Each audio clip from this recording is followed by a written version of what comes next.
So can you just state your full name? My full name is Charles Joseph Vandervoorde Jr. Excellent. And where did you grow up? Can you tell me a little bit about your childhood? So I grew up in Kern County. Mhm. I started in Mojave, then we transitioned into different towns in East Boron, California City. Tehachapi was pretty much my mainstay later on in my life. I came from a broken home. My mom was 16 when she had me, and so kind of bounced around from town to town in East Kern. So generally I grew up in Mojave and in Tehachapi. Yeah, so you moved around quite a bit. Do you have any particular experiences as a child or memories of your childhood that kind of have stuck with you over these years of that period in your life? Yeah. So like it's unfortunate that I came from a broken home, but it's not the end of the world. But and so like I remember we would go from town to town to town, living in motel rooms, and it was hard to fit in. It was hard to fit in because nothing was stable. Um, Nothing was stable, and it felt like outcasts. I remember like I don't know if you guys know like pinto beans, right? Like pinto beans. You put them put them in sand and water them. They tend to grow, right? Mhm. But those were my friends for a lot of times, because I was just, didn't have nobody to play with. Could we be in motels, and my mom was in her addiction, and my dad was an alcoholic, and he was doing his own thing, you know. Uh, but by the grace of God, my grandparents, Jay and Mary, they had enough, and they took me in, and I was an angry kid. I was an angry kid when I was growing up. We did a lot of fighting, a lot of getting in trouble. And unfortunately, when they took me in, my life stabilized. My life stabilized. I started making honor roll, and those are the memories I have. I have memories of my grandparents going to my grandma going to my baseball games, my football games, playing sports. Sports was what kept my sports. And my grandma's what kept me focused and kept me out of trouble. Um, What was your educational experience like during that time? You mentioned Educational. sports. Say that again. You mentioned sports. So was that through, your attending school, or what did that look like in your So case? school, in school when you're younger like that, I don't know how it is out here in Bakersfield, but out there in East Kern, school you have Pop Warner football, Mhm. then you have the minors and major league that they call them for kids playing baseball. Um, it's not your grades don't generally like in high school if you don't have a certain grade point average, you can get kicked off the team. It wasn't like that, but I remember I had a teacher when I was in fifth grade, uh, Mr. Bell. He used to call me Chaz, and I had a principal, Miss Gibson. She believed in me. She believed in me. She really did. I remember when I was at Mojave Elementary School, she would bring me in, and when I fight a lot, and try to talk to me. I remember her having conversations with my mom and stuff like that, and that's one that lady truly cared, and yeah. So my grades were moving from place to place to place, and the curriculum is different at every school. I didn't catch on. I didn't catch on, and so I was always behind other students, and and uh, and the only time, and so when my grandparents took me in is when I actually started. I was stabilized, and I remember nights when me and my grandma we work on my fraction. She'd be helping me with my schoolwork, and I took off. I skyrocketed. I started making honor roll. I stopped fighting. I started doing what I was supposed to do, Just shows what support can, what when support is given and the love is given, how much it can drastically change a kid. Yeah. You know. Did you you mentioned a favorite teacher, but or teachers that helped you, but did you have a favorite subject in school or something, you know, a particular class that you were attracted to? Not when I was that younger. You know what I mean? Not when I was younger. I like going to recess and playing sports. You know, that's what I like to do. I was a sports guy, and so later on in life though, later on in life when I was in high school, I ended up going to independent study because I had a kid at 16 myself. And when I was going to independent study, I liked economics. I learned how to do trade stocks, and I really got into economics. You know, but when I was attached to high school, for a while, and when I was attached to high school, I liked biology. Biology was really interesting. Yeah. That's a big switch to sociology. Seems like your interests kind of shift, and that, you know, that's what happened. I think it's just because of my experience later on as an adult in life, you know. Oh yeah.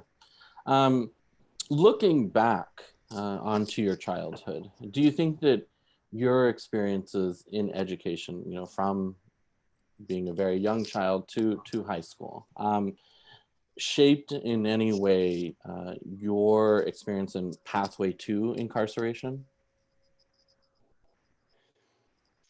I can't say that it didn't. I can say that if I would have focused more on my studies and less on trying to impress, you know, when you're young and trying to impress girls and stuff like that. And at the same time, Dr. Florez, I gotta take into account that I had an emotional void when I was younger. I mean, I had my family. I had moved out of my grandparents' house and lived with my mom, and she got back into her addiction again, and I didn't have no support again, you know. And I was in depression without knowing what depression was, and being a kid, I was sad, and so I was trying to find advice, you know. And so and school wasn't and studies wasn't advice because my thoughts were somewhere else. My thoughts were in my depression and my sadness, you know what I mean? Why am I not good enough? Why am I not that? You know, so yeah, if you have if a kid has the right support, or it's anybody in general has the right support, the right love, and they're gonna take off, they're gonna succeed. You know what I mean? You can't and I remember saying, and I stick to it to the day, when I was in high school, educate to elevate, you know, and that's true. It's very true. Educate to elevate. You got to be. Education comes in all forms. You know, that's not in the school, but it comes in. Well, I mean, working with your peers, social ability. I mean, it comes on hand in hand experience. But yeah. Do you so that void that you were talking about, did that lead you into activities when you were younger that perhaps led to incarceration at that age? Yeah, that's the funny part because when that void did not lead when I was younger. I was never I didn't ever drink. I didn't ever do drugs. And the reason why is because I made a promise to my grandma when I was younger. And she said, please don't ever get into that stuff. And I promised her, I keep my word, grandma, would never do that. And I was always put in the back of my head, always in the back of my head. Even when my friends were smoking pot, doing all those things, you know, I'm not saying I didn't try it, you know, but I was in the back of my head. I don't want to let my grandma do, you know? And so, yeah, that didn't happen when I was younger, but I can say that it happened later when I was about 18. That depression and that void and not having that sociability of being in school and having a kid and that life, that childhood I had is what that led up all that, you know, missing out on that education. I mean, and being in school and being around other students, it gives more. You get more than just education. I mean, yeah, you get sociability, learn how to adapt to people, you learn how to know people. You know what I mean? You don't have for a long time. It's been hard for me to know how to meet people and talk to people and know and get to know people. You know, now that was so much of it. introvert. You know what I mean? Trying to say to myself, because I didn't know how to talk to people, you know, I didn't know how to socialize with people, you know. And so and it's funny because I started out in the retail business, but that's a lot different than trying to go out and make friends and be and stuff like that, you know. So I didn't ever know how to do that, you know. And Yeah. And how old were you when you were incarcerated? so the first time I was incarcerated for it was in county, was I was 24 for DUI. 24. Okay, so you, Yeah. you had already become an adult. Yeah. And then 28 I went to prison. Okay. And I'm going to switch gears just a bit. We'll come back to that.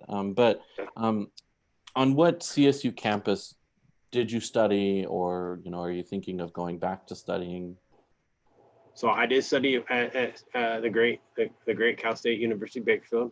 Runners up, you know what I mean? Runners up, baby. Through Project Rebound, you know what I mean? They Michael Dawson, he came to a class I had as part of Parole, as a West Side class. Came and spoke with some other Project Rebound students, and I was like, "That's me." I honestly felt like he was talking to just me. You know what I mean? And I went up there and I interacted with him and talked to him, and went from there. And so, CSUB CSUB is my school. Yeah. Excuse me. And you mentioned Project Rebound, but why do you think it's important to have those types of programs on campus? What did it do for you? You mentioned that you felt like he was speaking to you personally, but when you were on campus, was that a support that you needed, and what kind of support did you feel like you got from those types of programs? Yeah, it goes without saying I needed that support, and I'm not probably the only one that needs that support. Going onto campus, having that support, having those resources. I remember I think it was the CSU application, not the CSUB application, the CSU application. I literally couldn't even figure out how to do the application all the way. And I remember me and Mr. Dawson sat on the phone and he filled it. I don't know if I'll say this, but he filled it out for me. And if it wasn't for him and Tiffany James helping me through it to that first getting past those roadblocks and helping my funding, and giving me the resources that I need, I probably it would have been a lot harder. Yeah. Have you ever encountered any resistance or stigmatization from faculty or staff or other students while on campus because of your incarceration? I can say honestly, I never have, and I can tell you that I am not. I don't hide my where I've come from. I don't hide my incarceration. I don't hide that I'm in recovery from addiction. I don't hide that. I keep it out in the open just in case it might help somebody else. And so everybody's well aware of it. That I've in the classrooms I've been with, teachers, professors are well aware of it. I actually, like I said, I had a relapse, and my CSUB family helped me out and helped me pull out of it. I mean, they were there. They were there for me. Can you say who is part of your CSUB family? You mentioned, Mr. Hassan, but is it your fellow Project Rebound students or just other students, or maybe? I connect with Tiffany James, Michael Dotson, Jennifer McCune. Yeah. They're real close. I had Irene Monroy was my sociology. She was my sociology one of my advisors, and so they helped me out a lot. You know what I mean? Yeah. Were you able to? Do you feel like the environment was welcoming enough for you to connect with other students as well? Yes, it is. Yeah. I never felt any type of backlash. I never felt any stigmatism. I never felt no judgment. I can say Miss McMasters. She was great. You know what I mean? Um, I can't express enough the love and the camaraderie and the fellowship you get from from that campus with all students I interact with and faculty. Yeah. Whether I call on the phone because I've had IT problems, or go to the bookstore, even the police, Mr. Williamson, I don't feel nothing. Oh, great. It's like I've had so much support. I can't even say enough. Excellent. I'm really happy to hear that as well. It's necessary. You're right. Just kind of a fun question. Can you tell me about your first day on campus? What it was like? What you remember? Um, you know, uh, yeah, anything that you remember from that day and that experience. It's kind of surreal, man. It's surreal. Like it's okay. So when I was younger, like I wanted to be a football player, right? I wanted to be a professional football player. I wanted to go. Want to go to Michigan. I want to go. Because it changes. What college you want to go to. And so coming out of that lifestyle and stuff, and it was just like I can't believe I'm here. I can't believe it's just like it's like you can't really describe the feeling. You just gotta go with it. It's like a gut. It comes from your gut, and you just like I don't know. Maybe it's just because I haven't felt those type of feelings, but it's just like you go with it and you just embrace it, and you just like it's just like thank you, Lord. You know what I mean? Thank you. By the grace of God, He got me here. Put the right. Like he says in Psalms 91, like He will command His angels concerning you to guard and watch over you in all your ways. He will command them to carry you on their hands so your foot does not strike a stone. And He's done that. Faithfully to get me to get me there and get me right here to as I say right now. So I want to kind of expand on that idea. You said you couldn't believe you were there. Why did you have that emotion? Say that again. Why did you have that feeling that this was something so amazing for you? What in your past experiences, and we'll get into some of that stuff later. But yeah, because okay, it's to say like in my addiction, it wasn't who I was. You know what I mean? It wasn't who I was. Being that criminal lifestyle, it wasn't who I was. There became a certain point in my life before I got into the university. I was running from my addiction. I actually I ran all the way to Kalispell, Montana. I actually got on a Amtrak train and with no clothes on my back, running from my addiction and the criminal activity because I didn't want no more of it. And going out there and taking the Amtrak all the way there, staying in a homeless shelter, working there, and then that's those triggers crept back up. One time I was told that Charlie, you thrive off the notoriety, you thrive off all this stuff. You know what I mean? And I was like, man, you're crazy. I don't care about any of this stuff. But it was true. Like I actually did, even though I was running from it. It was something I did crave. I craved that notoriety.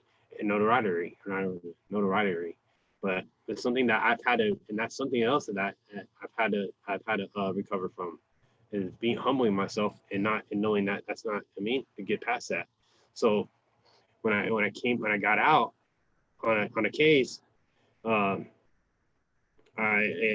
going to university, I was like, I can't believe I'm here. I couldn't believe it because I remember when I was sitting in the back of that cop car, as Deputy Evans, he said, what I think the problem is, Charlie. And he called me Charlie because they all knew who I was. So your thoughts are unorganized. And I started laughing because it's like a light bulb went up in my head. And I was like, I think we know my life is unorganized. I think we know my life is unorganized. It was, my life was unorganized. And so being at the university and being accepted and being able to walk through the doors and it's just like, wow, I'm here. I can't believe it. You know what I mean? Let's do this. Yeah. Excellent. We're going to come back to that in a little while. Where and for how long were you incarcerated? So I've been incarcerated. Obviously in county, I've been at Corcoran, Old Corcoran, New Corcoran. I've been to Norco, obviously Wasco because that's a reception. I've been to Shafter. I've been to the Central Valley. I think that might be it. I think that might be it. Oh, I'm sorry. Go ahead. Am I missing one? I might be missing one. But for the last 19 years, well, now it's been, for 19 years, I did time. I have 35 cases on the Kern County Superior website.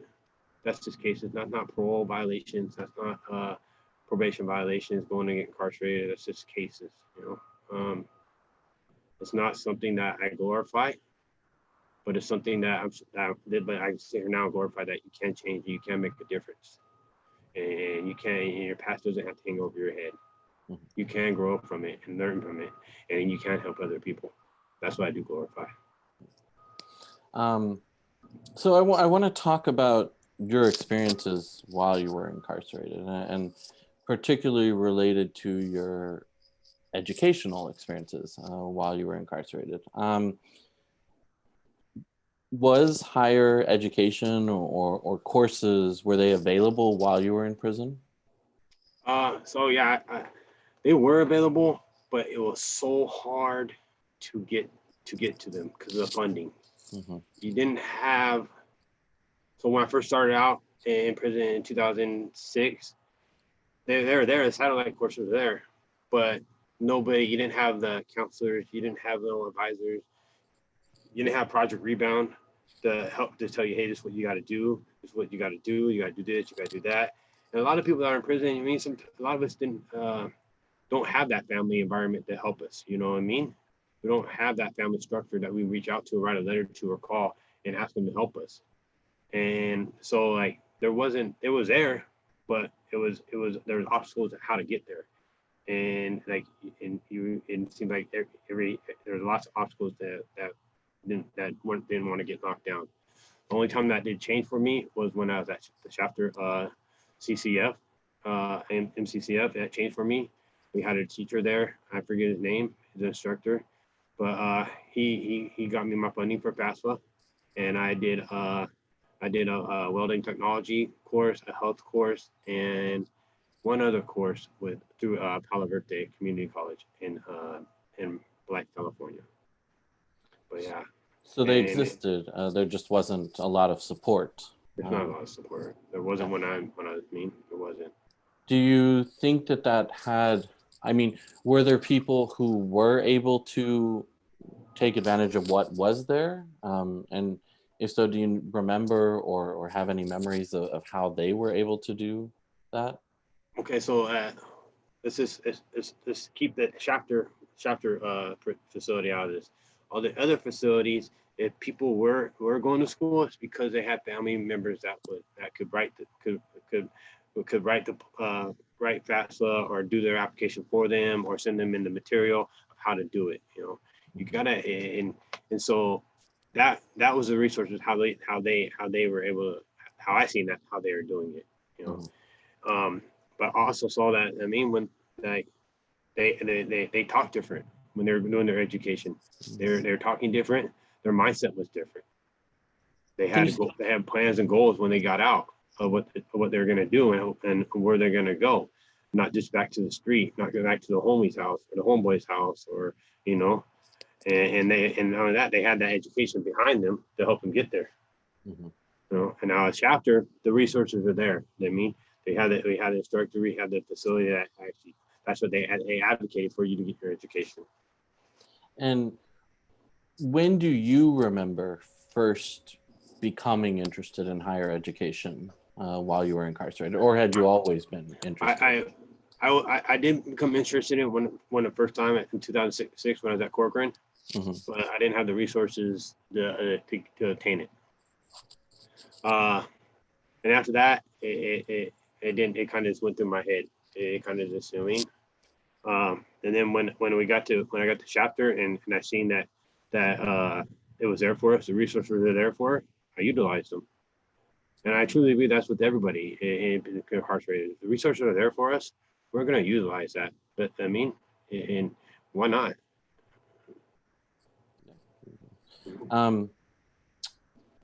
No, I want to kind of take a step back now and think about your experience more generally. Can you describe some of your experiences as an incarcerated person and how you think this has molded and shaped your motivations, your academic and intellectual motivations since then? So, how did your experience as an incarcerated person shape how you understand the importance of education or your views on education now? Can you say that one more time? So, how did your experiences while you were incarcerated, how has that contributed to your motivation to pursue education or to continue with your education? In what ways, did you have specific experiences while you were incarcerated that, really there were moments where you said to yourself, I want to continue my education, or maybe the flip side, you didn't have those experiences. Yeah, sitting in prison, you got a lot of idle time. And I continue to reflect back on that's not who I was. And I had to find a different way. And Dr. Florez, I had to find a different way. And I had to, and at the same time, I would sit there and think to myself, like, I'm growing older. I'm not gonna have no retirement. I have a son, right? I'm gonna have grandkids. How am I gonna provide for them? What am I gonna leave for them? And no, working general labor, all that is not. I mean, it's good. It pays good money. I mean, but it's not something that was for me. My education was for me. It's just for me. How was I gonna get there to get it? So I believe that. I mean, the experience that I had was all the time I did. It gave me lots of time to think, and it gave me lots of time to reflect on that. That I gotta change my life. It was a process. It was a process. I can say that it was a process for me to change, and to stay steadfast in my change. It's easy to go in it's easy to be in prison and say you're gonna change, and change and act like you're changing when you're in there. You know what I mean? But once you hit those gates, do you really change? I mean, like I say, for most of us, we don't. For a long time, it wasn't me. I didn't, I wanted to, but I wasn't putting in the work to do it. And I needed to change, and I was looking for every which way to do it. And my education is what's got me to change. Excellent. Yeah. Speaking of change, and you talked a little bit about this a second ago, but I kind of want to go back to it. Of the people around you, yourself included, actually, in this question, that were able to take advantage of some of the support and educational opportunities that were available. What kinds of changes did you notice in them? And this applies to yourself as well, in terms of how they viewed education in their lives. I can say once I stepped into education, and I can say that with the people that are around me, I stepped into education, is that life takes on a whole different meaning to you. You start, I don't know, maybe you start activating things in your brain differently, but I think you build your confidence up, and you start thinking differently, start behaving differently, and you start thinking different. I mean, talking differently, and you start dressing differently. I might be going bald, but now I comb my hair. You're not alone. You're not alone. Yeah, before I just bick it. Before I would just bick it and try to play gangster. You know what I mean? and it's just, yeah, and I see that with everybody. I'll tell you, I work for Flood Ministries out here in Bakersfield. We help with repressing the homelessness in our community as part of the Bakersfield Kern Regional Homeless Cooperative, and I've refer some of my clients to Project Rebound, and they're Project Rebound students, and I've seen the transition that they've made, and the transition they've made from when they're in a homeless shelter or on the street, and now they're in school.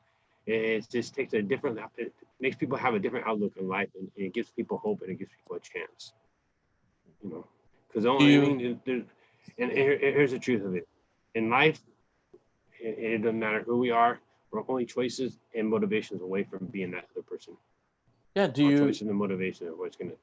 Do you maintain contact with any of the people that you knew or worked with that were also pursuing education while you were incarcerated? I mean, have you seen the way that it impacted their life after? You know, maybe similar to the way it's impacted your life after? Not people I've been incarcerated. No. Mm-hmm. Yeah. While you were incarcerated, did you develop friendships and you know, relationships with those people who were also, you know, maybe in Shafter, as you're saying, where you were taking, or where you were I have not. able? I have not. I have not.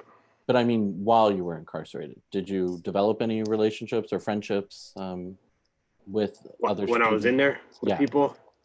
As far as inmates, I can't say that I developed friendship with them. I believe that I built associations with them. Mm-hmm. I think the only time, like, and here's where I say that people that were doing their education when I was in there, and now this is taking a chapter facility away. Like I said, their thinking was, I think it was different than mine. You know what I mean? Mine was still, I was still in that contemplative mode of wanting to change, where they were changing. They were doing the actual stage of doing it. You know, I was just still talking about it. You know what I mean? Now with the resources there for me to do it, when I've done it, I probably would have done it, and my thinking would have probably been different. You know, but I think they could tell by my talk and how and who I was hanging out with still in the prison yard that that I wasn't there. I think I'm really interested in this. So you seem to have observed that there were differences in outlooks, you know, between those, if we take out, you know, Shafter, I'm sorry, and some of the observations you had about some of the other locations where people were studying and you know, involved in educational opportunities. Do you think that was to their benefit? I mean, not just in what was coming next after, you know, they were incarcerated, but while they were incarcerated as well. I mean, that their focus on studying and, as you said, you know, looking past and kind of building hope and thinking about what's coming next in their lives. What effect do you think that had on them? Or you can talk about your own experiences too. What, you know, as you were studying while you were incarcerated, what effect did that have on how you were, you know, approaching your own life, your own thinking? You're thinking about what's coming next after, you know, you leave the facility. Yeah. So it distracts you from the negative in the prison. Being in education, it distracts you from the negativity. Let's not be shy about it. There's still drugs in prison. I mean, there's all those politics. There's still, I mean, name it. There's lots of things going on there. You know, but some of them in their studies, they stay in their studies, and people give them that respect at the same time. You know, so and who I mean, you know, who doesn't want to see a fellow person doing right? You know, and so I took them out of the BS and put them on a road to a future. You know, and it kept them out of all the other stuff that goes on in the prison yard. Yeah. You know. And do you feel that it had the same effect for you? Yeah. Yeah. You start looking at things differently. Mm-hmm. Start looking at things differently. So we've touched on this next question a bit, but you know, what led you, your life story, to want to continue to higher education, you know, following your incarceration? What in particular about where you found yourself in life at that time really made education stand out as the opportunity you wanted to pursue? So I was saying that says you got to you got to make a change to make a difference, and I wanted to make a difference. I want to make a change in myself, and so I can make a difference in other people's lives, and I can do and you do that through your education. You mean you not only people see you doing that, coming out of the criminal lifestyle, and see how you're changing, and you're making that difference, and you can make that difference in their lives. And being a sociology major, being in the CADAC for drug and alcohol counseling, I am now able to facilitate things and give advice to people and counsel with people and talk with people and give them a sound mind from an educated viewpoint, and even from my own life experiences that I've come through. Mm-hmm. There was one time in my life where I used to drive out to the California City State Prison at night, at least once a week, and I tell myself, I sit across from the prison. I tell myself, if I didn't change my life, I was gonna go back to prison for a long time. And that's the part where you mean I had to do something to change. All the other avenues I had tried wasn't it, and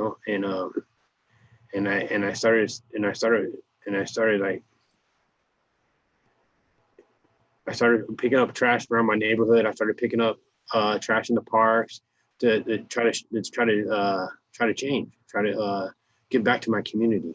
Mm-hmm. And that activated, like, for me to want to make a change, to make a difference, because I wanted to change myself to make a difference in life, in other people's lives.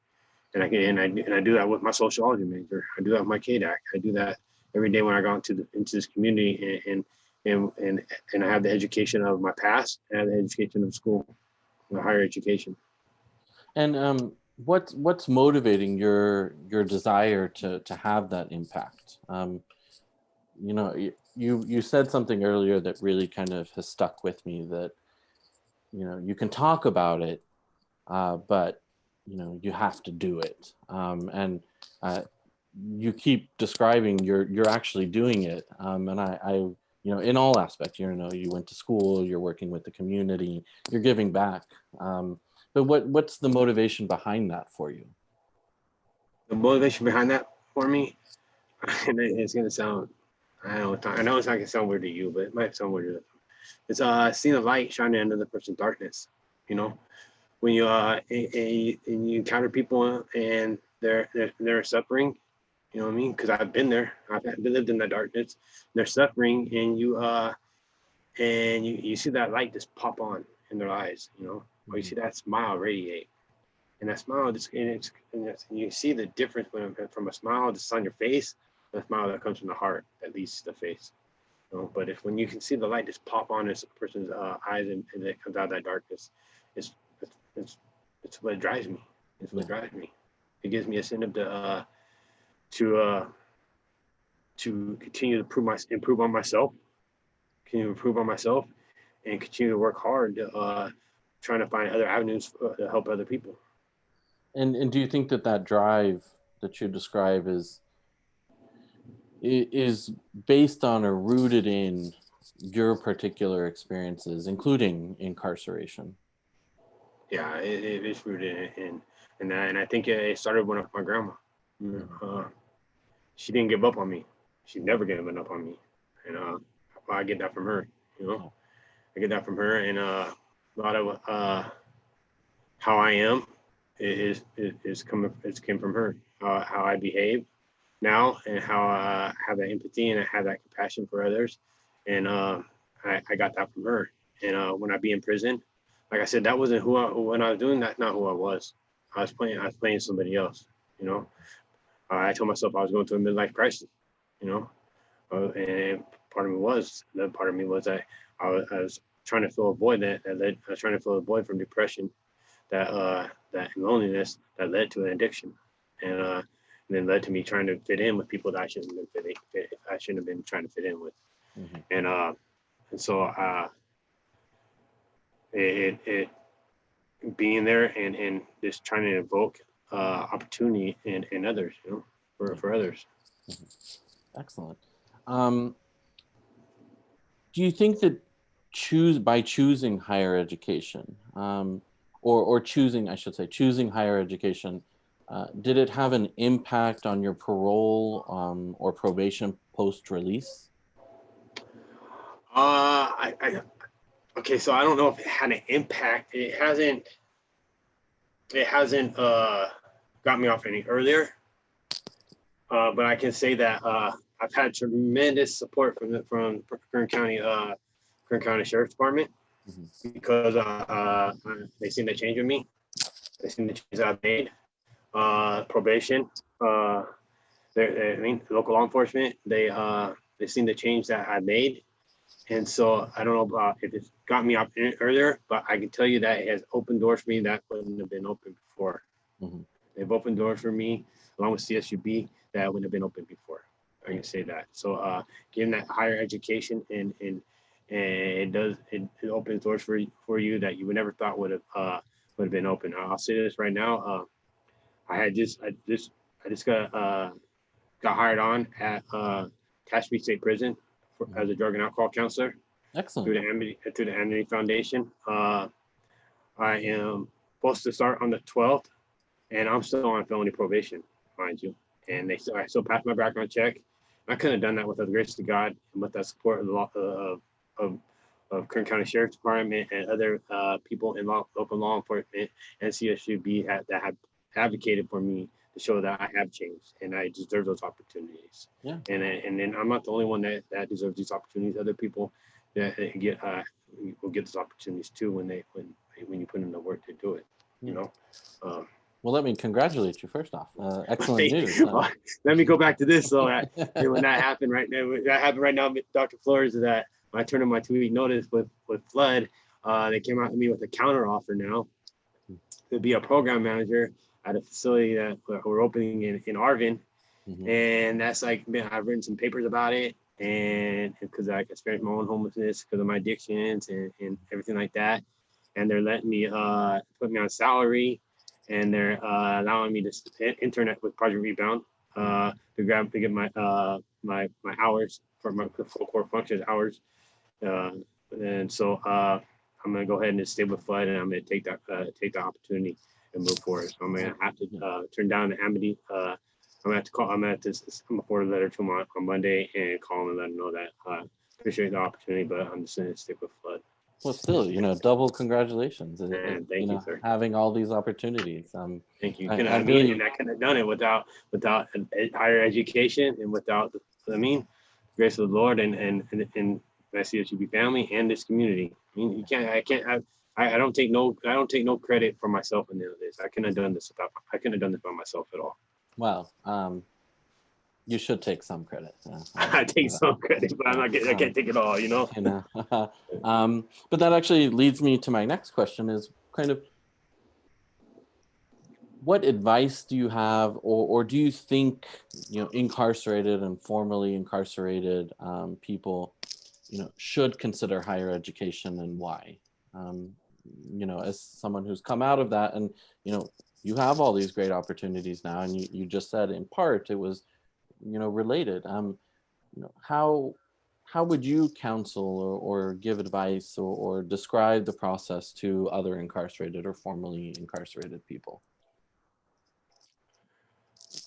That's what I say. I say grasp it and go for it. Don't get overwhelmed. Do not be afraid to reach out for help. I'll tell you one thing I had that when I first came into academics, and coming, kind of been in school for 26 years. I'm not really going to count Palo Verde as something that was really, really thrown at me hard. Not the same as going to a university and having academics and fast paced, everything like that. I am going to say that you can do the academics. You know what I mean? And nobody wants you to fail. The professors aren't there to have you fail. They're there to teach you and guide you and be with you. But I will say that don't be afraid to reach out and make sure you know how to do Microsoft Office. Make sure you know how to do the PowerPoints or Words, and the spreadsheets, because that's what I didn't know how to do. And I spent more time learning that stuff than I did my academics. Yeah, the And I very spent more time practical doing those aspects. things than I did my academics. So that's what I mean. And I think they are now, but I wish that would have been an opportunity for me to learn that stuff first before I stepped into my academics, and then get a student accustomed to that first, and then maybe put that as one of their classes first. But I mean, don't give up, and because don't be afraid to reach out and to a professor and tell them, how you're feeling, because nobody wants you to fail, and don't be afraid to use the counseling center and the tutor center and stuff like that. Don't be afraid, man. Or to go to office hours. Huh? Or to go to office hours. There you go. Again, kind of taking a step back, what challenges did you face in your path to higher education following incarceration? Whether that's personal obstacles or social obstacles. Can you talk a little bit about what that journey was like after you left? Say that again. Can you talk a little bit about some of the challenges that you faced in your journey to higher education after incarceration? So not while you were there, we've talked a little bit about that, but what obstacles did you face in trying to get to higher education? Whether that's your personal experiences or social issues, things that are beyond your control. Yeah, I could say that I didn't transition, like I said, Project Rebound, Michael Dawson, to James. They really helped me transition. Mm-hmm. I can't say enough that Michael Dawson, Mr. Dawson helped me fill out that CSU application, and helping with my FAFSA and having those resources that I would have got there, but it would have been a lot harder and a lot longer. And who knows? Sometimes people give up when they hit too many roadblocks. I can't say that's me, but I can say that might be for other people. So having those resources, that part wasn't really a challenge, because I had support, and that's what Project Rebound is there for.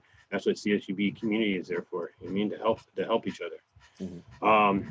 I will say that the sociability, trying to reach out to a group of individuals that were younger than me coming out of high school, that was kind of hard for me. I was 43, and so these youngsters are 18, 20 years old, and that was kind of hard. I didn't really adapt. I didn't really reach out too much to them, Mm-hmm. I just put my nose to the grind, and I did, and I got my stuff done. I'm not saying that they weren't there to help me. It was just that was me on my own, Mm-hmm. But like I said before, there was no stigma from them about my past, because I've always been honest about it, because I honestly don't want one of them to have to follow in my footsteps later on in life too, because my path didn't start out at first with me getting drugs and stuff like that when I was younger. It started with alcohol, and so I try to advocate for them about that. But yeah, the challenge that I had was learning the Microsoft Office and the fast pace. But I want to say this: that fast pace, it's there to build strength in you, mm-hmm. And it's and after time, it's gonna come like this. It's gonna come like this. And when you hit the real world, it's gonna you're gonna understand why it's like that, and everything else is gonna be like this. So Did just to clarify, what was the time between when you left incarceration to when you started at CSUB? Was there like a few months or a year? Oh, no, it was years. It was years. Okay. Yeah, it was years. It was, I think I left, last time I was in prison was in 2014. Mm-hmm. 2014. And so, yeah, I think 2000, this last year was when I had enrolled in CSUB prior. Mm-hmm. I went, but I didn't follow up on it and stuff. But when I came back to after I caught that case, I got out of incarceration. Oh wait, so I was incarcerated for county. It wasn't prison, but I was incarcerated in county for 4 months, and I got sentenced to a year and a year. And when that happened, I got out, and I've been on the grind since then. You know, and I got out I got out in May of 2020, and I was enrolled. I was in classes of August of that year for the fall semester. Yeah, well done. Yeah. Thank you. Yeah, I pushed, man, but I pushed for it. I was like, Mr. Dawson will tell you, like, I mean, I was knocking on doors, I was kicking in doors to get into that fall semester. If it wouldn't have been for him and Tiffany James, I wouldn't have gotten in. You know what I mean? Excellent. Were there any financial obstacles? I didn't have no financial obstacles. Okay. FAFSA paid for it, and then I got a loans, and so I didn't have no financial obstacles. Did you have to deal in that period before, you know, when you left, and then, you know, that period before you started CSUB and when you left, did you have to deal with any kind of stigma or prejudice, not just from, you said you didn't experience that at CSUB, but did you experience it in society, in your everyday life? So like I said, I was in recovery. So when I came into CSUB, I was out of recovery home. Mm-hmm. And I don't think I felt any backlash from anybody. Everybody wants the best for you, but you do have those people that like, oh, why is he there? He don't deserve that, you know? And then I don't know why people are like that, you know, because everybody has, like I said before, only difference between me and you, or you and me, is or them, is our choices. Mm-hmm. I mean, the only thing holding you back is you. And that's it. The only thing holding yourself is you. I mean, if I can do this, anybody can do this, and that's the truth of it, you know. But yeah, I get full support in this community. Full support. I get so much support. It's on. I mean, I'm a very blessed man, Dr. Florez. You know, mm-hmm. I can't say that I get any stigma from community out here about things like that. They actually they want to see more of it, and I mean, just not for myself, but for people that are coming out of that criminal lifestyle, and people that are in their criminal lifestyle. I mean, let's just make a change to make a difference, and I mean, see how many doors open up for you. I mean, it's gonna be fabulous. What, and this is a very broad question, but what, to you, what's the value of education? Value of education. Mm-hmm. So, can you I don't think you can really put a price on your education, right? It's actually Jennifer McCune said this to me, and she said, you know, Charlie, you do your education, nobody can take that from you. And my probation officer said that to me. They said, nobody can take that from you. So that's priceless, right? That's priceless, and nobody can take that from you. You know, you can go anywhere with that. You can go anywhere with your education. Utilize that somewhere. You can help so many people with the education, whatever you're trying, whether it be business, sociology, history, whatever it may be, you can do it. And so there's the value is undescribable. It's limitless.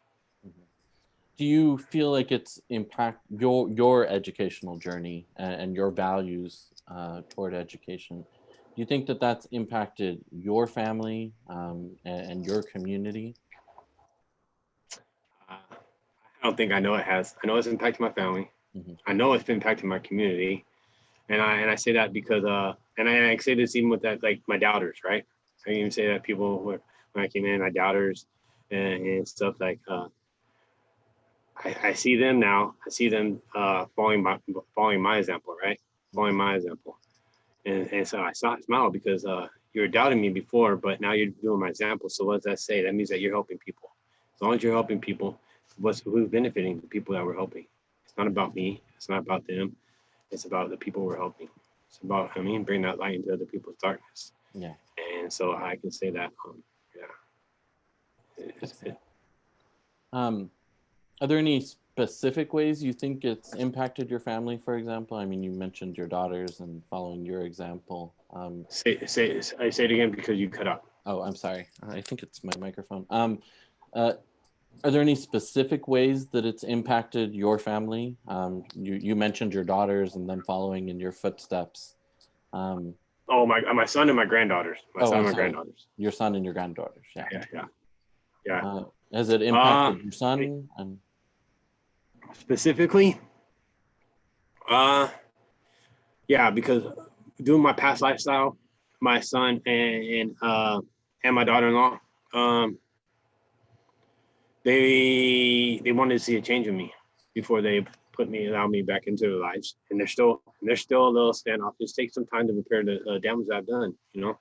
I abandoned my son when he was 8 years old. Even though I had custody of him, I abandoned him at 8 years old, and he lost his father, and I never came back till I mean, how long has it been? I'm 43 now. Yeah, I was around, but I wasn't around. You know what I mean? And so, and I was hardly ever around even when I was around. And so my higher education and showing them that I'm putting in the work to do it, it's opening their eyes and opening their heart to allow me back in. And at the same time, like it's allowing me to be back it's allowing me to get into my grandchildren's life. Mm-hmm. And at the same time, I'm able to make an impact in this and make an impact that will be sustainable for this community, not only this community, but for my family as well. Excellent.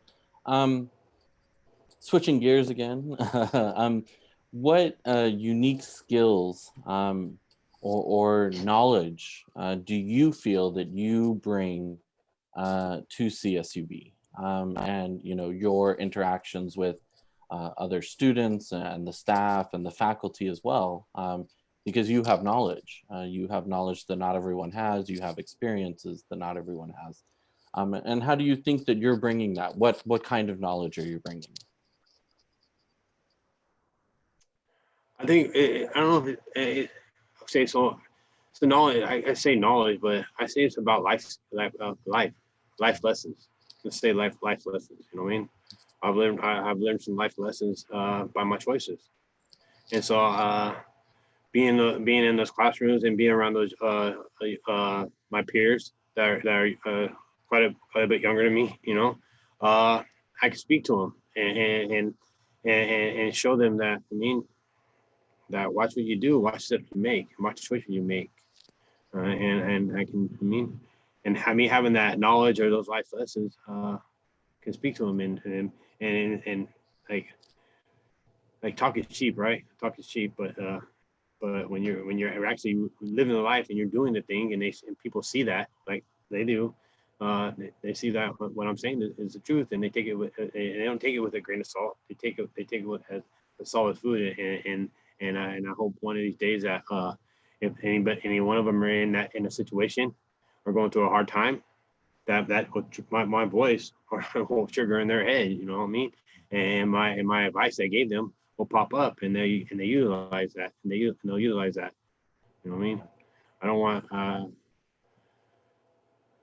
don't want to see anybody make the same mistakes that I made, and make the same choices, But at the same time, those choices help me become who I am. You know what I mean? It helped me see things in a different perspective that other people didn't get to see. God put me in that situation for a reason. He put me in that situation for a reason. Do you feel that your life experiences are valued on campus? Yeah, I do feel that they're very valued, and I know they are. I know they are with staff, and I'm very blessed that they are. I'm very blessed that people have been aware of me and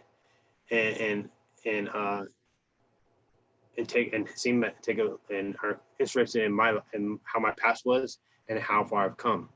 Mm-hmm. At the same time, I show vulnerability. I show vulnerability.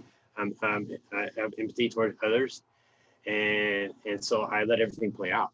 I let everything play out, and I don't hide things. I don't hide things because me hiding things, it isn't gonna show who I truly am, and ain't gonna see that and show people that you can make mistakes, you can make bad choices, but you can also correct those mistakes, and be forgiven, and make the correct choices and move on. How do you feel that the reentry population, so the formerly incarcerated the formerly incarcerated population on campus, has responded to having a resource like Project Rebound? Can you put words on that? I mean, you can't really put words on that, right? I mean, I'm just saying, I understand the same, but I really can't put words on it, because I believe that is great, is greatly needed, for especially people who are incarcerated, because like I said, like those resources weren't there in when we was in custody, right? Mm-hmm. And for them to be out here, and for for us to have that, it's just it's not, you can't really, for me, you can't really describe it. I mean, I can't say I'm blessed, but I'm blessed, and I'm very fortunate, and I believe that everybody else feels that way too. Yeah. Have you had many opportunities to get to know the other Project Rebound students on campus when you were there? So we've done it a lot of Zoom. Mm-hmm. So I'm doing that Zoom. You can't really interact. I have interacted with Tiffany, Jared Juramello, let's see who, Bill Wagner. We actually went to the same church for a little bit. So, but as far as interacting and going out, I can't say that. Is it something you're looking forward to post-COVID kind of? I feel the same way, all the interaction is through Zoom. But I imagine, you're looking forward to building a community with them as well. Like I said. Oh, go ahead. Like I said, like, you can't, I haven't done this all alone, and I know they haven't done it all alone, but together we can do it. We can do a lot, right? Together we can. And now being out of we're getting out of this pandemic and getting off these Zoom, and getting back to reality. And interacting with each other, we're gonna learn so much. We're gonna learn so much about each other, and learn so much from each other to be able to help others. In your opinion, and your experiences, what unique challenges do students or staff with a history of incarceration face on college campuses? Not necessarily CSUB, but on general college campuses in general. Okay, you cut out. You're freezing up a little bit.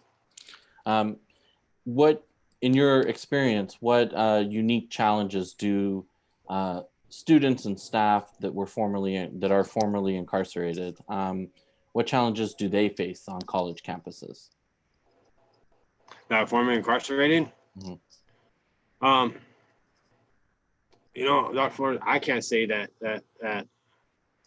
we're facing challenges here at CSUB. I really can't say that for myself, and I don't know about others, because I can tell you that here at CSUB, from what I've seen and from what I observed, like, we're all one. There has been I haven't seen no stigma from anybody, from any of my professors, from any staff, from any students about our paths. Mm-hmm. I can say that we are a Roadrunner family. And then my last question, it's already been an hour. My last question is, if you could travel back in time, what would you tell your younger self about education, about life, about society? What advice would you give yourself, especially related to education? But any advice, I'm interested in hearing. I would say embrace it, live it, love it, educate yourself to elevate yourself, open your mind, and put in the work. Mm-hmm. Take a risk, for the opportunity, because education is an everyday adventure. It doesn't stop just at high school. You know, it doesn't. Every day you go out into life, you're getting educated about something. I mean, I truly believe that, and so that's why I tell myself. I mean, I tell them not to have a closed mind, and just keep pushing. And you're gonna make it. You're gonna make it, boy. You are. Yeah. You're gonna do great things in this life. Those are the best words to end on, Charlie. I just want to, thank you again for the opportunity, for not only the opportunity for me to learn, but also, for those people that are going to be listening to and watching these interviews. Your perspective is valuable, and the knowledge you have is, I think you're right, going to help other people. So I just want to thank you again.